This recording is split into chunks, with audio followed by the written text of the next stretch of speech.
Good afternoon.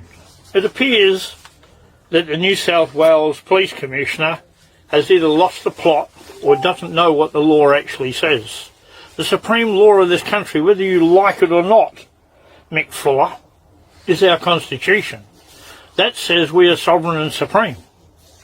That says, under Section 69, the states can't quarantine. I just want to bring you some more footage from Australia that is going viral, painting our country as some dystopian nightmare where individual rights are not protected and a scared populace submits to a police state. They're not painting a very nice picture of Australia, I've got to say. Have a look.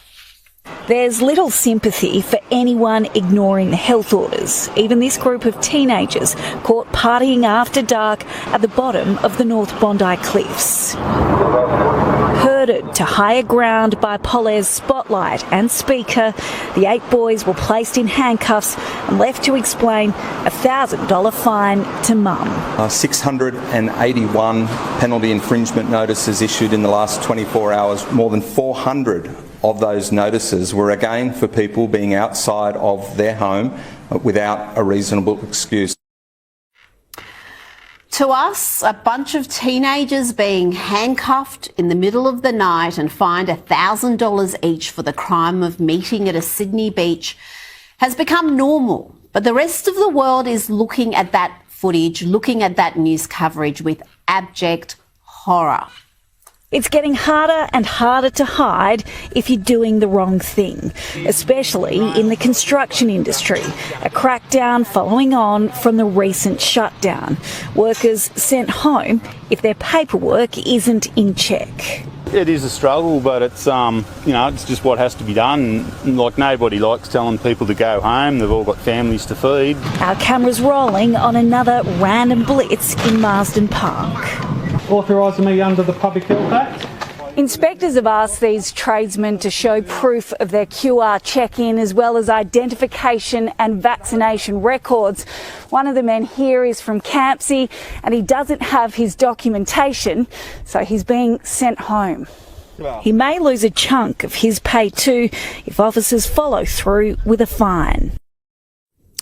Both those clips were from the same Nine News report, and there was plenty more I could show you from that particular report. That clip has already got millions of views on social media, with people from Scandinavia to South America marvelling at what's happening in Australia. I mentioned top-rating Fox News anchor Tucker Carlson. Here was his latest report on Australia. Well, here are the numbers. From mid-July until last week, the entire nation of Australia, that's 25 million people, has averaged about 1.5 COVID deaths per day out of 25 million people. And that has been enough to justify the end of Australia and totalitarianism. In one recent case, which really does say it all, authorities executed rescue dogs, shot the dogs to death to prevent Australian dog lovers from traveling to adopt the dogs. Leaving your home is no longer allowed. So they just killed the dogs. And the population put up with it. They were told they had to. Nightly news in Australia now looks like a science fiction film. He wasn't done there. There's more, much more. One Australian news outlet just reported, and we're quoting, "A tip to Crime Stoppers has blown the lid on a church service attended by 60 adults and children. The gathering has been described as selfish and arrogant," end quote, for going to church. So what else in Australia is now considered, quote, selfish and arrogant? It's not just going to church or leaving your apartment or trying to adopt a dog. Watching the sunset is also selfish and arrogant. Watch. There's a whole bunch of people down the Ryback Beach last night who thought the best thing to do was to go and watch the sunset. I'm sure it was a beautiful sunset. But that's not in the spirit or in the letter of these rules. Scolded for watching the sunset, executing rescue dogs, a nationwide manhunt for a guy who sneezed alone in an elevator. No one in Australia is laughing at this. No one can stand back far enough to see the lunacy on display. They're too far gone. And then Tucker took aim at how our police force treat protesters. Now, these protesters have been maligned to the point of being dehumanised by much of the Australian media. But that's not how many overseas see it.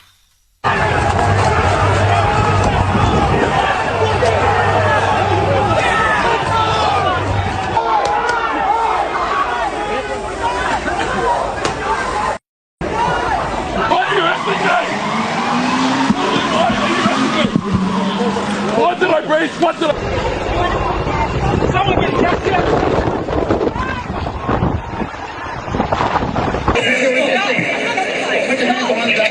Put your hands behind your back! Put your hands behind your back! Put your hands behind your back!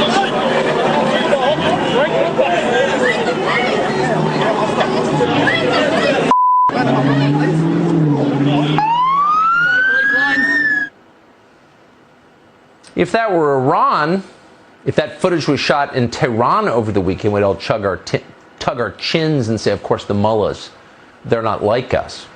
But it's not Iran, it's not North Korea, it's Australia, what we thought was a rules-based society. What law did I break? You heard the protester ask as he's being beaten and handcuffed. Then commentator Matt Walsh joined in the discussion, mocking Australia and what we have become. When it comes to Australia, there is a sort of there's something poetic about seeing the country come full circle and back around to being a prison colony again, which is basically what it is there.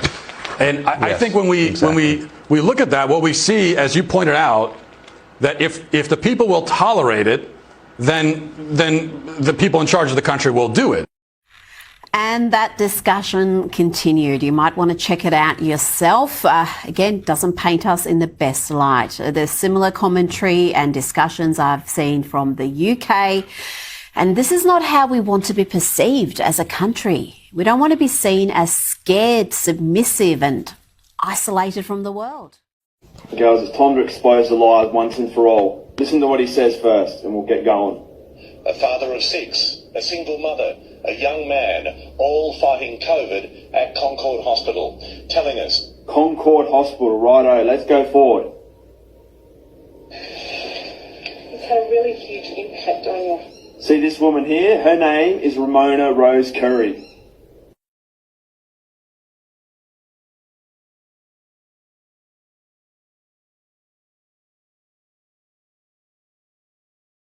Alright, let's go to a phone conversation we just had with the hospital, Concord Hospital.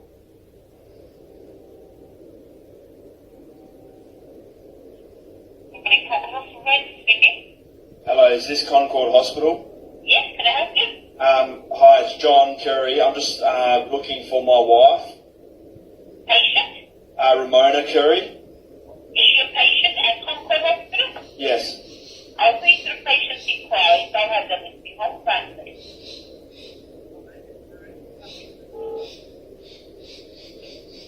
Patient inquiries? How you going? It's John Curry. I'm just looking for Ramona Curry. Yes, spell the surname for me. Curry, Khoury.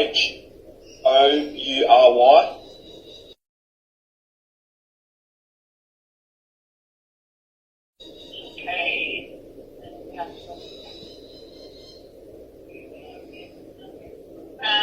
Sorry, is there any patient at the hospital? Yes. Okay. I just can't see anyone with that surname. K for kilo, H for Harry, right? Yes. Yeah. Is she as an inpatient or she just has an appointment today? No, inpatient. Okay. At Concord? Yes.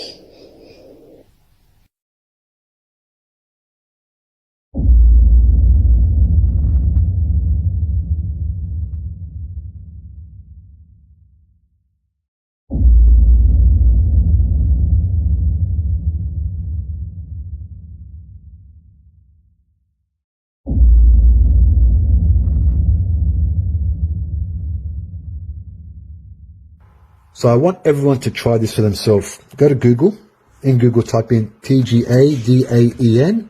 This is the Therapeutic Goods Administration, and this is the database of adverse events notifications. So any side effect from any medication that you've ever reported or anyone's ever reported is on this government website. So let's just click onto here. Okay, so what you want to go down is to go down to medicines. Okay, and you want to search the DAEN medicines. All right, so again, I already had this loaded up. So COVID-19, and these are the 4 vaccines that are available or soon to be in Australia. So we've got Comirnaty, if you didn't know, that's Pfizer being renamed. TNS is Johnson & Johnson, AstraZeneca, obviously, and we've got Spikevax. If you didn't know, again, that's being renamed. That's Moderna. Cool names they're giving them now, hey? It's pretty cool names. I like the names. Now, what we do is we'll go down to the dates. We'll go 21, 1st of January. I think the rollout started about February. Not sure, but anyway, we'll go start of the year. And then we've got 2021. 12th of August is the latest you can do. That does change daily, so you might want to have a look at that daily because you're going to be surprised. Okay, we'll go to search. Now, let's have a look at this.